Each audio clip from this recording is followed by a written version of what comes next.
In today's tutorial, let's do a super granny scarf, and this is really neat. You don't have to make it as long as you don't want to. Today, there's something nice going on in this particular square. I'd like to show you what's going on there.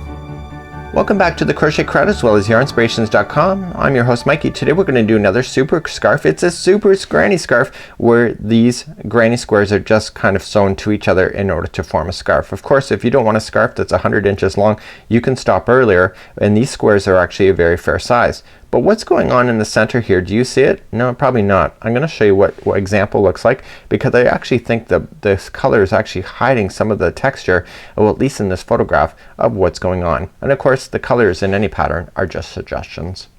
So here's what one of the squares looks like. So it has a center like this, and then it begins to transition back to a square in order to get it. So you can change colors as often or as little as you wish, and in today's pattern it's suggesting the Caron Simply Soft yarn with a 5mm size H crochet hook today. I'm gonna get you started on this pattern where it's gonna transition from a circle to a square, and then the remaining is just a matter of just growing it out as if you're familiar with granny squares. And then at the end I'm gonna show you a technique of being able to put these together, and then we have another video for fringing in order to follow if you would like to do that. But let's get started, and I'm going to keep my same color scheme, and of course every square doesn't need to be the same color for you. You can be creative and do whatever you want.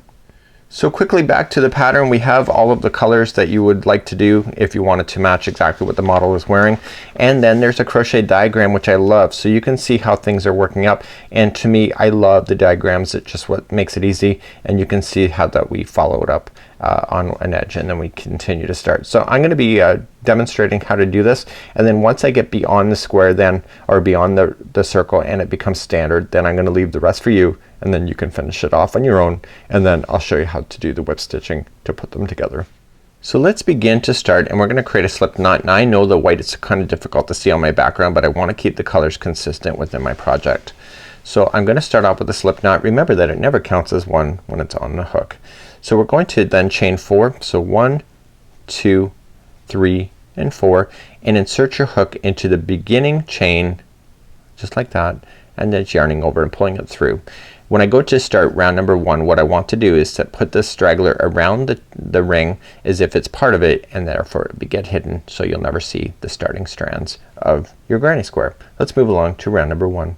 So round number 1, we're gonna immediately go right for a circle. So we're gonna chain up 3. So 1, 2, 3, and this 3 counts as a double crochet. So we want to double crochet 11 more times into the center of the ring. So just yarning over, going right into the center of the ring, making sure that this straggler is right over top of the ring so it gets stuck underneath, and I want you to double crochet. So let's count those out together. So that was 1, and I want a total 11 of those, and 2, 3, 4, 5, 6, 7, 8, 9, 10, and 11. So remember that chain 3 counts as a double crochet, so count that one, and there should be a total of 12. So 1, 2, 3, 4, 5, 6, 7, 8, 9, 10, 11, and 12. Once you're satisfied with that and you got your 12, just join it to the top of the beginning chain 3, and that is round number 1. So now that you've buried that straggler in, just grab your scissors at this time and just get rid of that straggler now so that it's out of your way. You don't have to ever see it again, and now you never saw where your starting point is. And let's move along to round number 2. So let's begin round number 2. We're gonna chain 3. It's counting as a double crochet, and we're gonna come right directly into the same space right underneath, and you're gonna double crochet again. Each one of these 12 are gonna each have 2 double crochets coming out of it. So move over to the next one, next stitch available to you, and place 2 double crochets into that one too. So 1 and 2. Once you get your 2 in, move to the next stitch, and you're gonna continue to do that all the way around, and when you count, then there should be 12 groups of 2, which equals a total of 24 double crochets. So please do that all the way around for round number 2. So I'm coming up all the way around and I'm done. So you're thinking to yourself, well, it looks like you have one more stitch left. I don't. See how this is leaning over toward this stitch? This is part of that stitch. So don't think that it is an extra. That's where people go wrong on these things. So there should be 12 groups of 2. So 1, 2, 3, 4, 5, 6, 7, 8, 9, 10, 11, and 12. Once you're satisfied, just join it to the top of the beginning chain 3, and look what happened when I pulled it together. It pretty much came together like it's not even any gapping space at all. So that's where people go wrong when they're doing these circles. Let's move along and let's go to row number 3. So let's begin row number 3. Let's chain up 3, counts as a double crochet, and I want you to double crochet 2 more times into that same spot right underneath. So this one's slightly different from anything else that I've done with these granny squares generally, and this is kind of unique. So once you get your 3 done, so see chaining 3 counts as 1, so 1, 2, 3, you're going to then chain 1, you're going to skip 1 stitch and go to the second over, and you're going to do 3 more double crochets into the next one. So 1, 2, and 3, just like that. Once you get that done, chain 1, skip 1 stitch, go to the second over, and put 3 more into the next. Please do that same idea going all the way around. So I'm coming up all the way around and I'm just putting my last 3 double crochets into the final. Okay, so skip 1 and then I'm back at the beginning. So chain up 1 first and then just join. So this is where I say goodbye to this color. This is done for me. This is just a personal choice to change it at this moment. So to change my colors, all I'm just gonna do is snip my yarn, and I'm just going to pull it over and push it through the hook. I'll pull it through the hook, or pull it through the loop, sorry, and I'm gonna weave in and out of these stitches, and I want to get to a gapping space so that the gapping space is where things get held into position. So I want to make sure at least crosses one of those. 2 of them is better if you wish. So I'm just gonna keep on going, and it's the only way to really kind of hide these loose ends when you're doing granny squares, because it can fall out, especially if you're changing a lot of colors all the time. So this is kind of the way I do it. If you have a better way, then of course by all means go for it. So once you get that satisfied in there, just trim it down, and let's move on to next color. And in my color, it's going to be this beautiful one. This is called Orchid by Karen Simply Soft, and let's move on to that one, which is row number 4.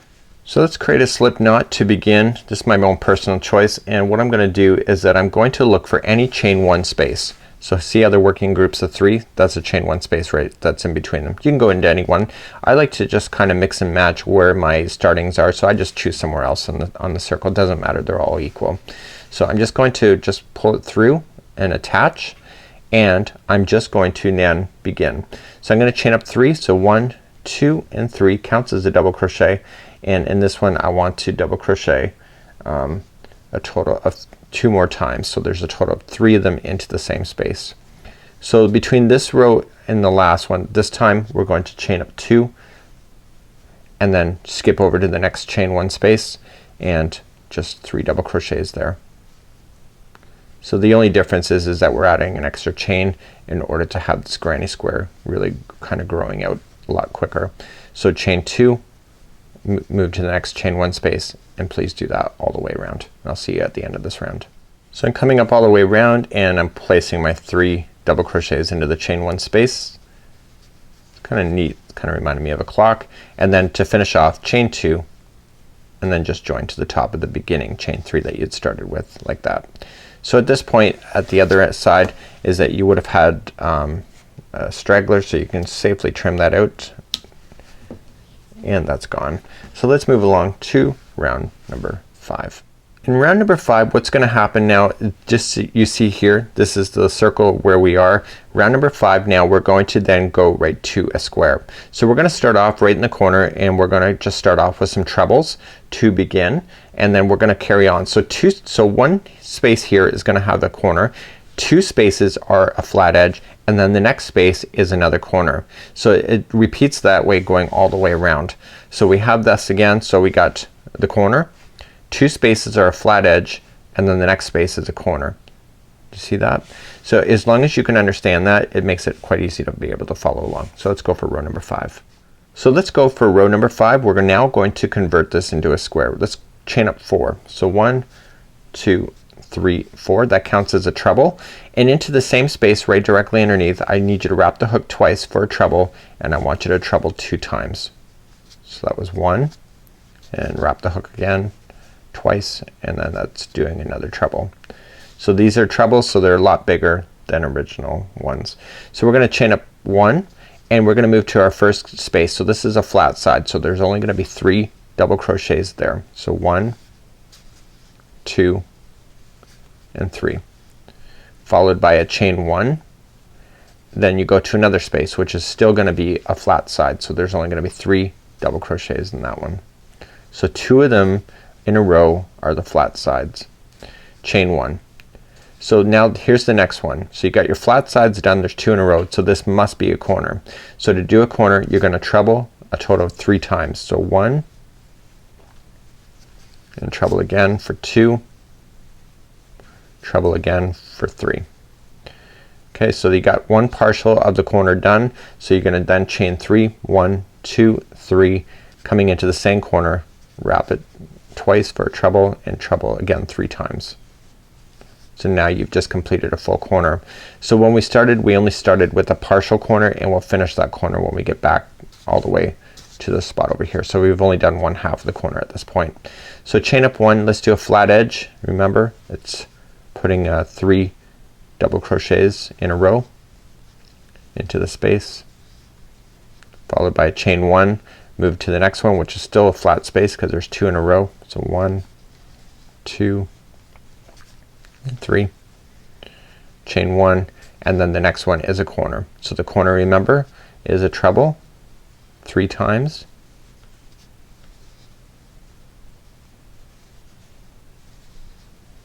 followed by chain 3, 1, 2, 3, and treble again 3 times.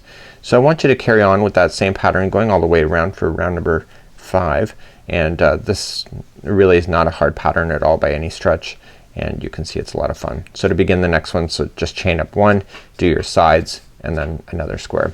So I will see you back here, and you can see that we're almost halfway around. So as you come all the way back around, you're gonna run into the first corner. You've already done a portion of it, but now you're gonna finish it on this side. So I've already done my 3 in there, and I've already done my chain 1. So now I'm gonna treble into the same one that I had started with, and you're gonna complete the other side of that corner. And you're trebling total 3 times. And then to finish off the corner, okay, because you can still see that there's a hole right there, you chain 3, 1, 2, and 3, and then just join to the top of the first treble of the chain 4. Okay, so that's how you would do that, and there is this square now, and let's move along, and I'm gonna take you on further. I'm now gonna take you on to round number 6. And now 6, 7, 8, 9, and 10, so there's 5 rows now from this point, is all gonna be identical to each other. And I'm gonna show you only once, because the reality is that these spaces that you see here just get more and more. The corners are always gonna be the same. So this is now converted back into a regular granny square. So let's chain up 3, 1, 2, and 3, and then we're just gonna double crochet into the same space right underneath 2 more times. So that chaining 3 counts as a double crochet. And then just chain up 1 and look for the next space. Originally when you go to start doing this, you're thinking, wow, it's gonna be kind of loose, but the reality is once it gets all the way around, you'll see that it really comes back in balance. So 3, and then chain 1, go into the next space for another 3. So every time you revolve around this, you're gonna get more spaces between the corners, so you just fill them in with 3 double crochets, followed by a chain 1 after that's done. So I'm about to hit my first corner right there. So chain 1. So the corners are always gonna be the same. There's gonna be 3 double crochets to start. It's gonna be 2 chains, 1 and 2, and then 3 more double crochets into the same corner. Just like that.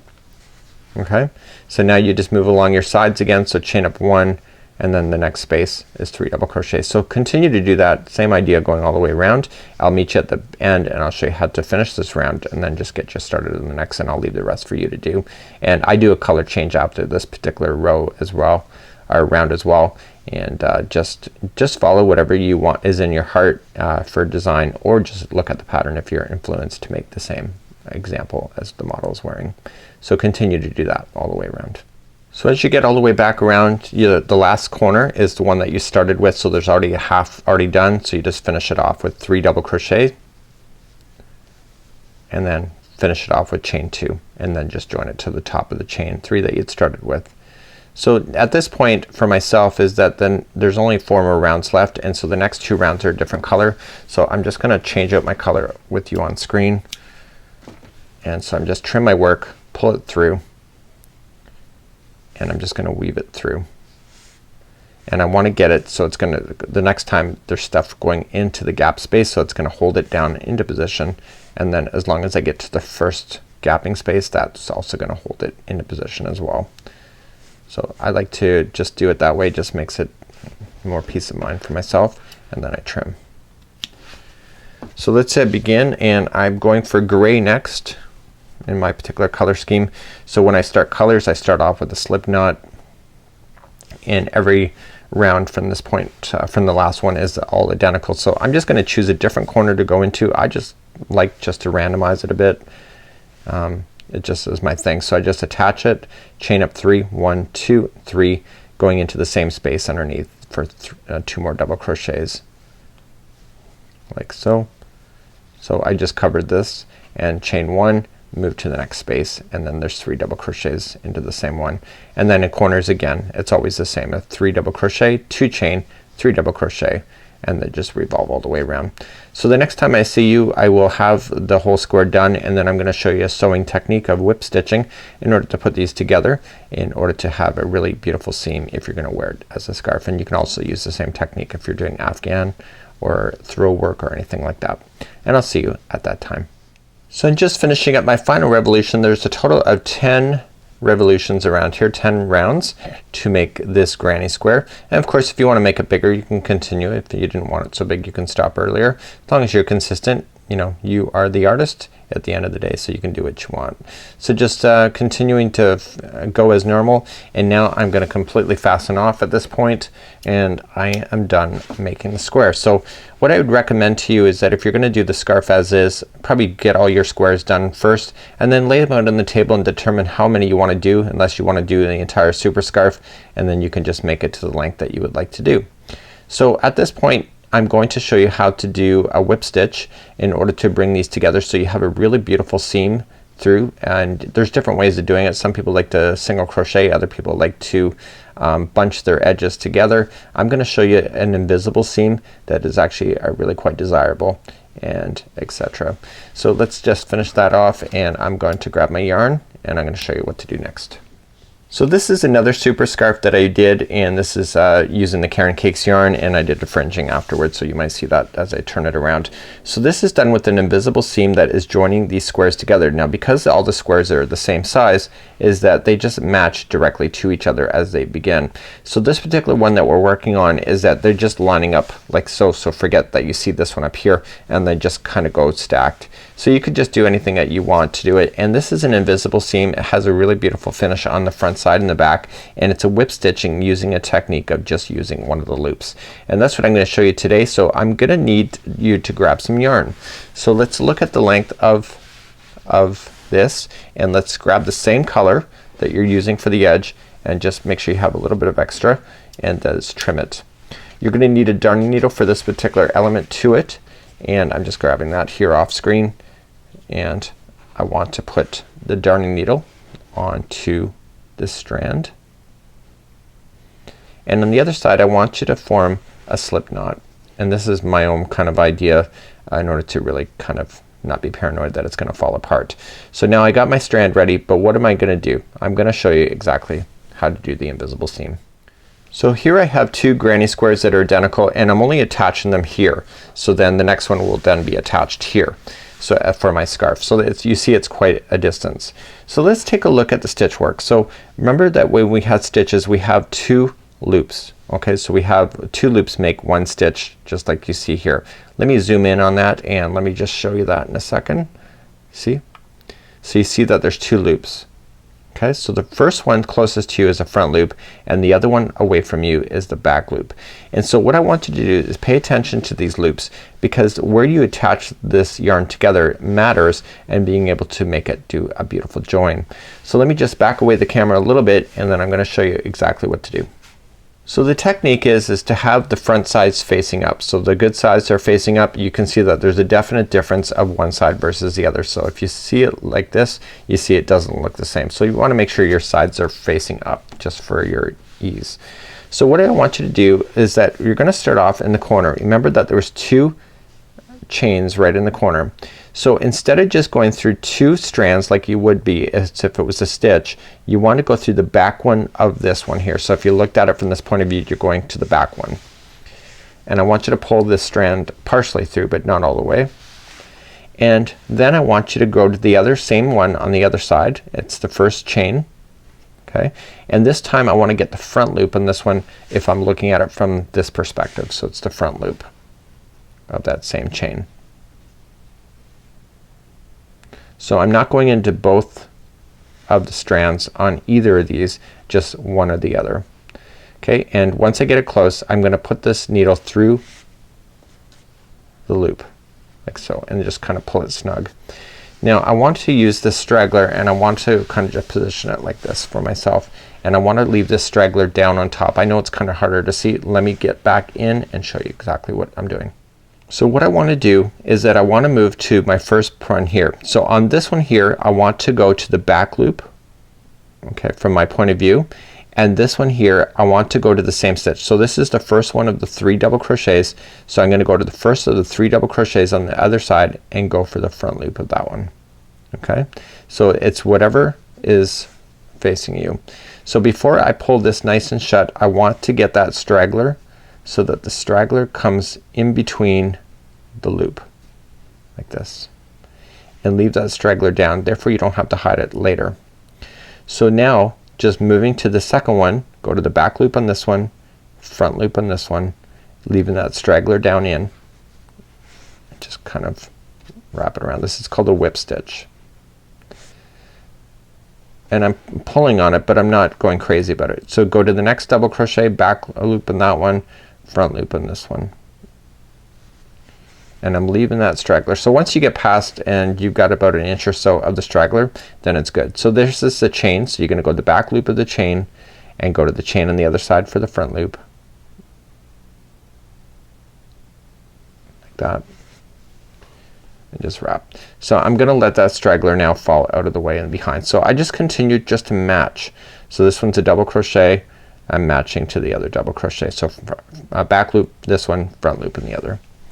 So what you're doing here is that you're creating an invisible seam using the same colors, so you barely see this yarn at all, and it will have a nice finish to it. And you just want to make sure you take your time, don't rush the process, lay it flat if you need to, and just continue to work your way across. I enjoy sewing on these crochet projects because the sewing means that you're almost done. And so for me it's kind of a symbol that it's like a crossing sign that you're almost at the finishing point. And what you want to do is that you just want to continue to whip stitch yourself all the way down. So I'm going to continue to do this off camera, and then I'll meet you at the end of this row where I'm gonna show you what to do next in order to finish this off.